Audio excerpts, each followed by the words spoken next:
Assalamualaikum, apa khabar? Hazri Samsuri. Hari ini kita ada benda special sikit. This is the Rolls-Royce Spectre. Dan ini ialah kereta ultra luxury coupe 2 pintu elektrik yang pertama di dunia.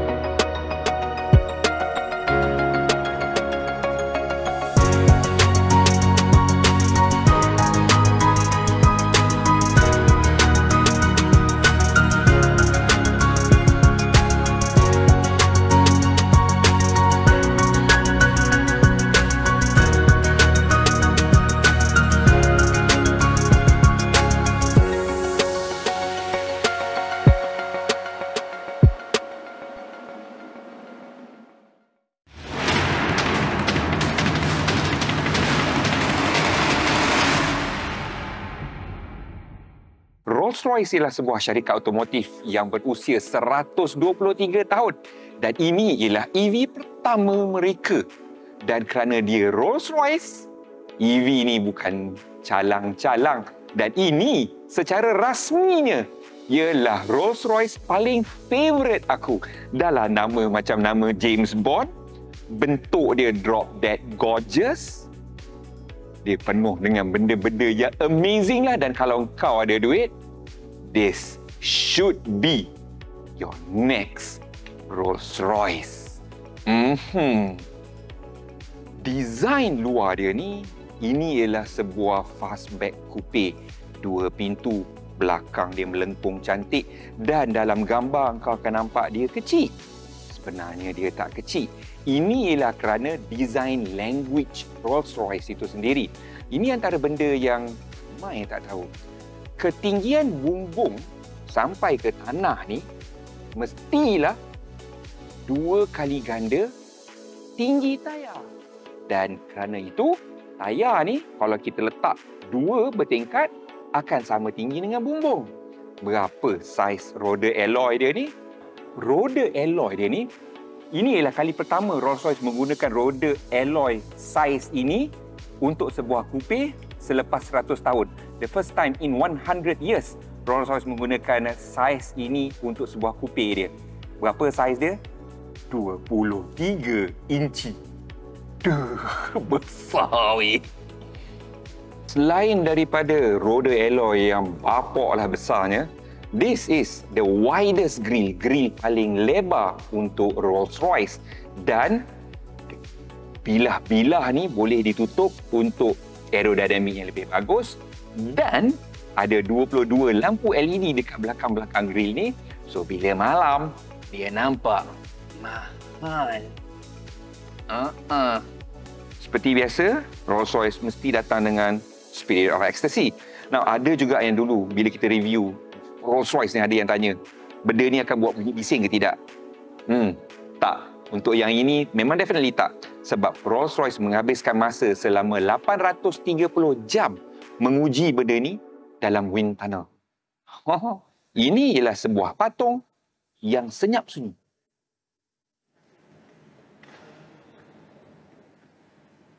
Now, reka betul Rolls-Royce kena maintain tradisi asal dia supaya orang tahu ini ialah Rolls-Royce. Tak kira lah kalau ada brand lain nak tiru dia ke, daripada China definitely nak tiru, tak kisah. Tetapi yang penting diorang tiru Rolls-Royce. So bila Rolls-Royce nak berubah ke zaman baru, design language dia pun kenalah nampak baru. Tak bolehlah macam dulu-dulu. Tetapi sekali imbas engkau kena tahu dia ialah sebuah Rolls-Royce. Dan I think they did a very good job here. LED DRL dekat atas ni memang ada dan lampu headlight besar dekat sini sebenarnya.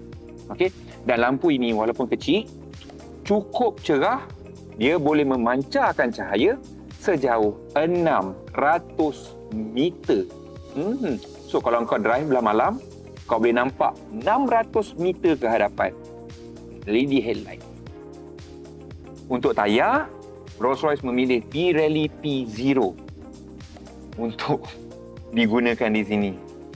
Design rim dia ni memang nampak moden tetapi tak terlalu moden. Nak nampak klasik pun tak. It is simple tetapi rasanya macam sepadan dengan the whole design konsep kereta ni lah. Now, bila kita ke belakang sini lagi, nampak glass area dia ni yang rendah ni, yang kecil ni. So ini satu lagi ciri tradisional untuk Rolls-Royce, dia memang kecil rendah supaya dia nampak betul-betul sporty, dan chrome trimming dia ni cukup tebal dekat sini. Ada juga hidden aerodynamic punya effects dekat sini. Contohnya dekat atas ni kita ada plastik sikit je kat sini. Ini lebih kepada aerodynamic untuk memastikan kereta ini senyap sunyi.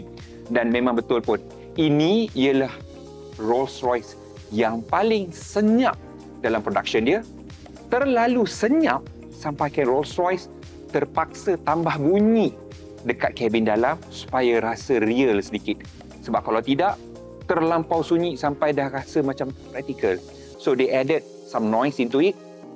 I was told that bunyi yang dia letak dalam ni ialah bunyi engine V12. So adalah bunyi enjin palsu kat dalam tu yang actually kau boleh off kan. So belah dalam ni. Aha. Pintu dia as expected a suicide door, buka ke belakang. Dan pintu ni sepanjang 1.5 meter. Most probably inilah pintu paling panjang Rolls-Royce pernah buat. Now, kenapa dia buat suicide door? Supaya lebih elegan untuk orang masuk. Datang, kalau pakai kain lah kan, letak buntut. Dan pintu ini nak tutup, kau tarik saja dia akan tutup sendiri. Buka, manual. See?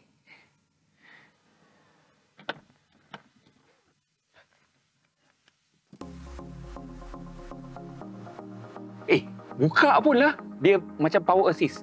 Kau tolak sikit, dia akan buka sendiri. Kalau nak tutup, kau tarik sikit, dia akan... Cuma tak ada button je. Tak ada button je.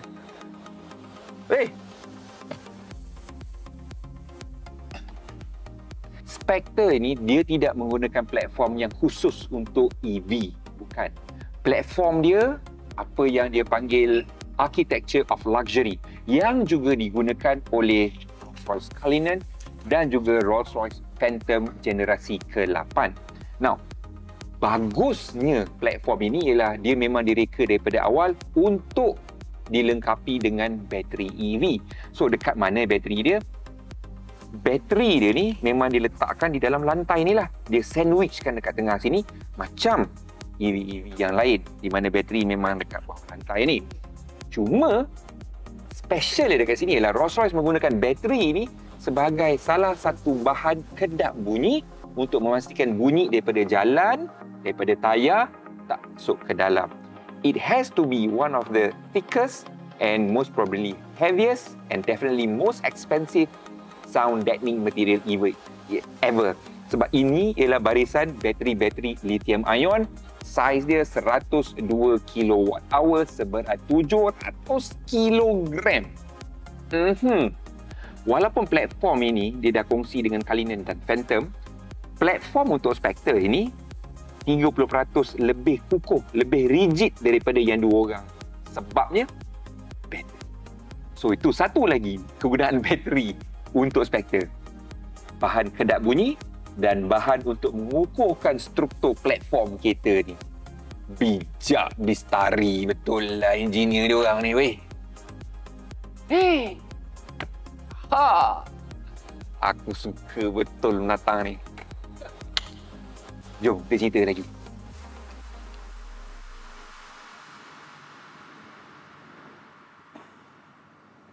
Tak kereta lah kalau tak buka hood kan. Memang tak ada enjin dan memang tak ada apa pun kau boleh tengok dekat sini pun. So, nombor banyak sangat untuk aku hafal. Performance figures dia, total power output 584 HP, kadar daya kilas ataupun torque. This one gives you 900 Newton meter. 900 Newton meter of torque. 0 to 100 km per hour can be done in 4.5 seconds. 4.5 saat. Dan kereta ni berat kering dia 2,890 kilo, dekat 3 tan bahan binatang ni. Tapi cukup laju lah. Hai ya Allah. Hai. Now, untuk Spectre, dia mempunyai 2 elektrik motor. Satu dekat depan dan satu dekat belakang. Now, motor dekat depan, elektrik motor kat depan menghasilkan 365 Nm of torque dan rear motor dia menghasilkan 710 Nm of torque, which means you get more power from the rear wheels. Kau dapat power lebih banyak daripada tayar belakang. And itu baru nama kereta prestasi. Rolls-Royce kereta prestasi ke? Handling macam mana? Jom kita cerita pasal handling dia pula. Now, sistem gantungan atau suspension kereta ni berkait rapat dengan punat hitam dekat tepi aku ni. Ni, the front camera. Ya, sebab kamera dia ni selain daripada nak membantu driver kau parking, kereta ni tak pakai driver kot. Front kamera ini juga boleh membaca keadaan permukaan jalan dan informasi yang dia nampak, dia translate, hantar direct ke suspension, air suspension kereta ni supaya suspension tu dah ready untuk menerima bonggol ke lubang dekat depan tu. So, apa yang anda dapat ialah sistem suspension yang super comfy, sangat selesa. Dan yang ini sebenarnya bukan baru. Ini sama juga dengan sistem suspension yang ada pada Ghost. Cuma disebabkan Spectre ini EV, dia mempunyai bateri 700 kilo lebih berat, suspension dia dah tune untuk seberat dia ni lah. So dia cerdik. Tak cukup lagi. Ada lagi. Jom.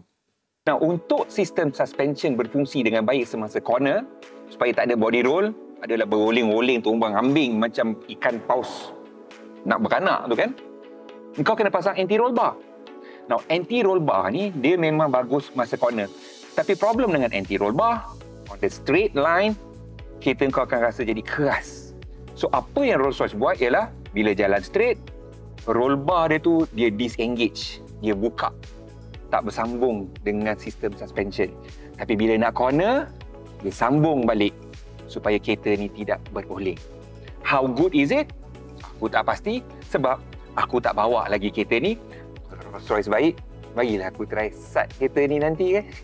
Now, boot dia. 380 liter. Ya, aku tahu boot Beza lagi besar.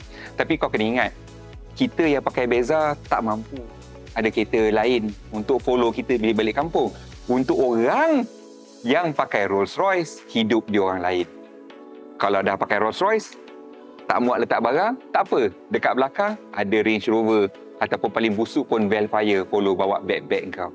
Tu cara hidup orang bawa Rolls-Royce. So, 380 most probably cukup untuk 2 golf bag kau kat sini. Now, ni cerita yang menarik sedikit.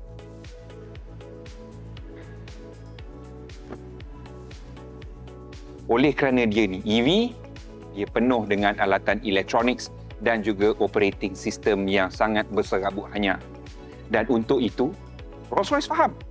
Memang, sistem elektrik kereta ini sebenarnya digunakan berdasarkan sistem elektrik yang ada pada BMW i7.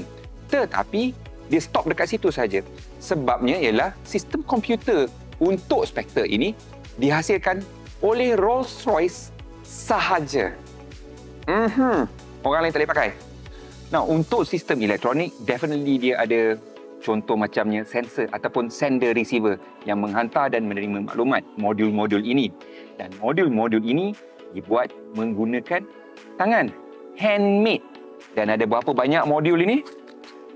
141,200 sender receiver unit dalam Spectre. Ya Allah. Kereta ni lebih complicated dari apa yang aku ingat. Aku ingatkan EV lagi mudah. Rupanya tak. Ada satu lagi payung. Alamak. Aduh, ya Allah. Jom kita cerita pasal dalam dia ni pula. Nah, belah dalam dia ni memang antara yang paling aku rasa cantik dan diterima oleh taste aku lah. Dia tak terlampau gaudy macam macam Phantom apa semua yang terlampau orang tua, dia memang nampak sporty. In fact, kereta ni pada aku tak sesuai kalau ada driver. Ini ialah sebuah Rolls Royce yang kau kena drive sendiri, dan dalam dia memang lebih driver centric, lebih sesuai untuk pemandu. Definitely aku boleh nampak beberapa butang-butang dan tombol-tombol dan toggle-toggle daripada BMW lah, tapi they hide it so well you won't notice this. And even if you notice it, why not? I mean, it's not from the 3, it's from the 7 series anyway, dan bukannya murah pun kereta-kereta tu. But as you can see, simple yet elegant. Ya Allah. Pintu ni pun ada perforations, tembok-tembok lubang apa semua tu, dan colour, you know Rolls Royce lah kan. Bila kau beli, dia bukannya standard macam tu, dia tak ada base spec apa semua. Semuanya terpulang pada anda. Warna luar, warna dalam, jenis kulit, jahitan, semua terpulang kepada anda.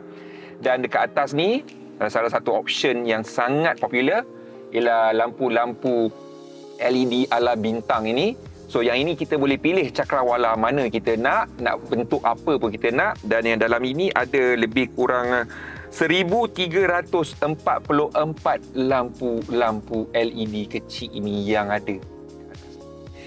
1344. Hari tu kita dah buat cerita pasal apa nama tu, Bufori. Bufori pun ada buat benda macam ni. Dan option itu harga dia lebih daripada RM120,000 Malaysia untuk pasang datang ni saja. And this is Rolls Royce. I'm sure it's more than that. Tapi dalam dia, ya Allah.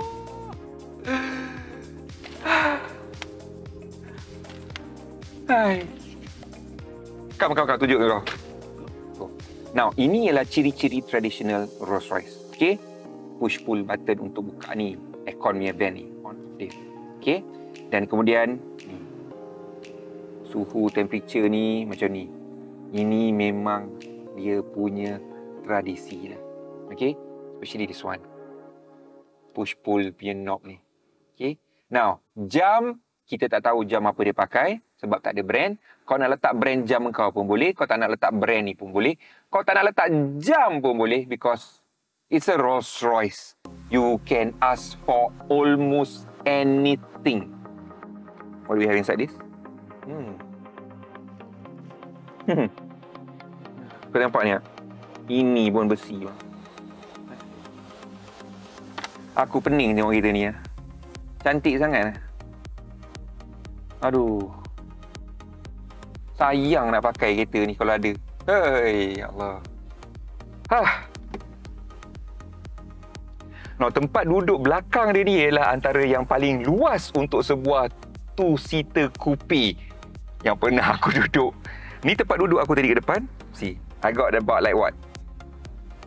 Banyak ni lagi leg room aku. Dengan kat atas apa semua ni. So memang selesa duduk kat belakang ni. I have my own aircon control.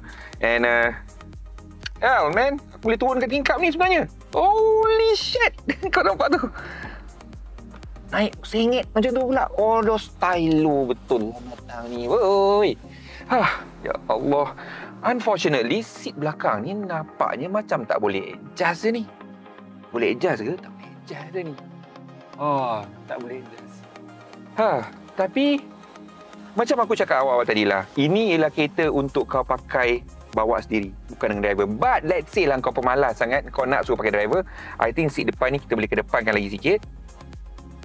Dan driver kau boleh duduk depan tu dan kau masih lagi selesa kat belakang ni. Cuma tak handsome lah bila nak keluar. Sebab bila nak keluar, kau kena turunkan kursi ni dan masuk ke pintu tu.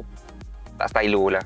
This is a car for you to drive, maybe on the weekend, or who knows, maybe every day. But sebabkan dia EV, cukup ke jarak dia untuk jalan kereta? Kan?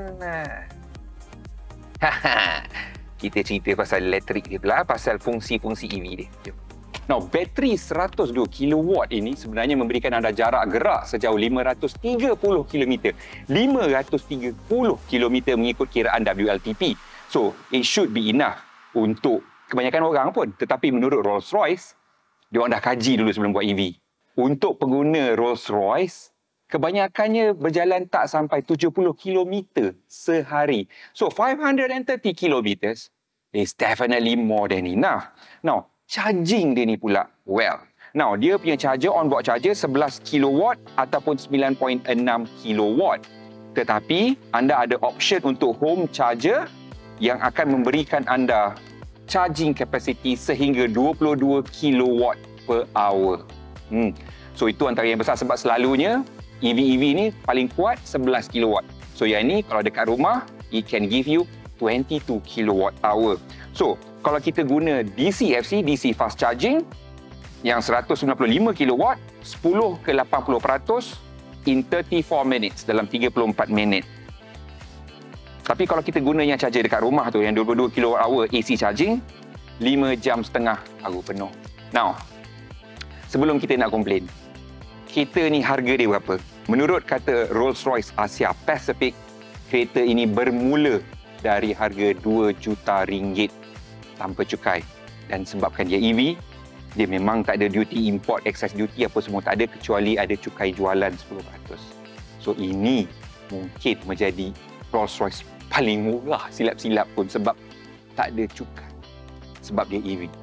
Now, harga dia bermula dari 2 juta. Sebabnya, bila kau dah tambah, dan definitely owner Rolls-Royce akan tambah macam-macam option. So harganya dia jangkakan dalam 2.6 juta dengan all the options added. Which is not too bad for Rolls-Royce pun, jujur saya cakap ni. Sebab, now, mungkin ada juga yang cakap, mahal, baik tunggu recon. Betul. Dan saya tak ada masalah pun untuk beli recon. Saya pun ada beli recon. Cuma, kalau anda tak faham kenapa anda kena beli Rolls-Royce baru, sebab anda rasa macam lama terlampau menunggu, jawapan saya senang sahaja. Dan ini memang sama juga macam apa yang Rolls-Royce cakap dekat saya dulu-dulu lagi. If you can't wait, it means you can't afford to buy the car. Now, kenapa Rolls-Royce sanggup buat event macam ni dekat Malaysia? Bawa kereta ni belum dilancarkan dan dalam dunia hanya ada beberapa unit saja. This is what they call the touring car. Sampel yang dia bawa merayau dunia. Dan di Asia, ini cuma ada 3 unit. Ada di Jepun 1, di Korea 1 dan sekarang yang 1 ni ada di Malaysia. Khusus untuk media dan juga majlis pelancaran. Kalau anda nak order, tahun depan baru boleh dapatlah. Kenapa Rolls-Royce sanggup datang Malaysia untuk buat macam ni dan jemput aku ni? I'm nobody. But this is what I got to know. Inilah apa yang aku belajar daripada Rolls-Royce. Untuk benua Asia, pasaran terbesar Rolls-Royce ialah di Korea, diikuti oleh Jepun dan kemudian Australia. Selepas itu, negara-negara Asia Tenggara, ASEAN. Dan dalam negara ASEAN, Singapura ialah pasaran terbesar untuk jenama ini. Malaysia, somewhere below Singapore. Tapi kenapa Malaysia macam special sikit? Lepas Singapore launch, terus dekat tangga Malaysia. Siap jemput media macam aku pun datang untuk tengok benda ni. Inilah apa yang aku belajar hari ini. Rupanya Malaysia terletak dalam senarai 10 negara yang mempunyai percambahan orang kaya. 10 negara yang paling banyak menghasilkan orang kaya baru. Lebih kurang gitulah. Which means there are a lot of new rich people here in Malaysia. Dan aku tak terkejut pun. Kerana daripada sumber-sumber info aku dalam rakan industri, even Rolls-Royce sendiri, Malaysia sebenarnya mempunyai beramai collectors, pengumpul kenderaan-kenderaan. Dan Rolls-Royce sendiri tahu, di Malaysia ada beberapa pengumpul Rolls-Royce. Dan salah seorang daripada mereka ialah pengumpul Rolls-Royce antara yang terbesar di dunia. Siapa? Wallahualam bisawab. Aku pun tak tahulah pun. But yes, we do have one of the world's largest Rolls-Royce collection here in Malaysia.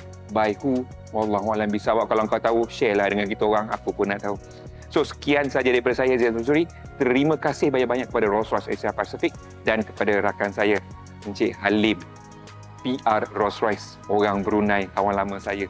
Sanggup jemput saya dan kereta satu-satunya media berbahasa Malaysia yang dapat melihat dijemput ke majlis ini.